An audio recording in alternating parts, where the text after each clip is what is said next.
As my own boss, I make a lot of time for San Rocco, but no matter what I have to do, I make time for him.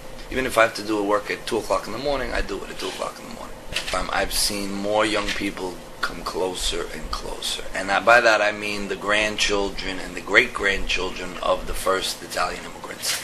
There's something in their memory, whether they realize it or not. It's like a racial memory or something.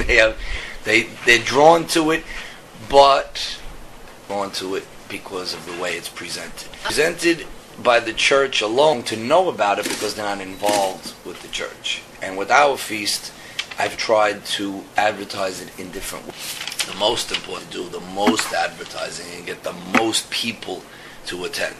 That's number one. Number two, there was always a feast in the street up until 1959. In 1959, there was urban development. That changed the geography of the neighborhood, and they stopped having a feast in the street. But we always had the procession, the mass procession, always. So this year I said, okay, let's start with a little bit of something in the street. So we're going to close the street after the procession for 3 hours, and we're going to have food for sale in the church cafeteria.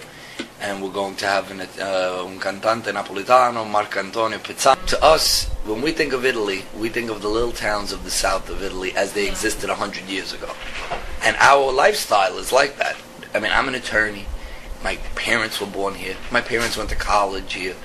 But the way I believe, to use Thomas Gambino's book, La Via Vecchia, I believe in la cultura contadina. I mean, that's still a very important part of me, and I don't know how important it is in Italy anymore. It may be getting less important there and more important to us here, but that's always the way. When you leave something, it becomes you hold on to it even tighter, I think.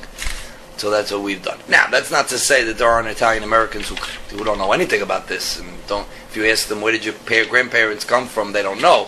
But I think by and large, Italian Americans do still have a strong feeling for being Italian and things Italian. And I think when it comes to the religion, it's not as there. It's growing. I think people in these I think since 9/11 here, especially in New York, so close to where we're sitting right now,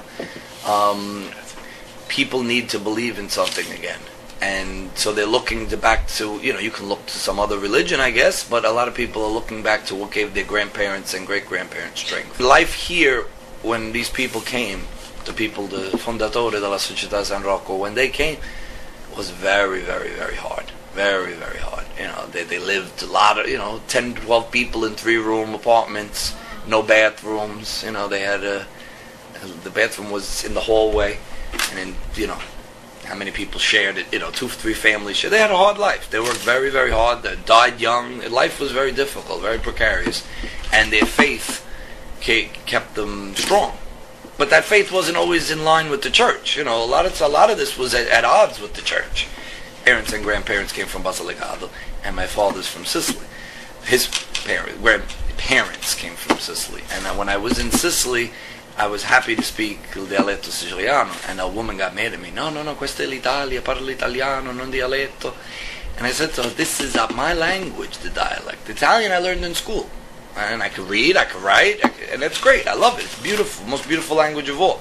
But the dialect is my history, and to lose that is bad. But I realized there, when I got to Italy, I feel so at home here, but it's not home. Here is home. So I'm very proud to be American. I'm very proud, very, very proud to be Italian. But I guess we are both, and we kind of belong here, among ourselves. You'll see it on Sunday. We're the happiest when we're with people who share the same ideas and feelings.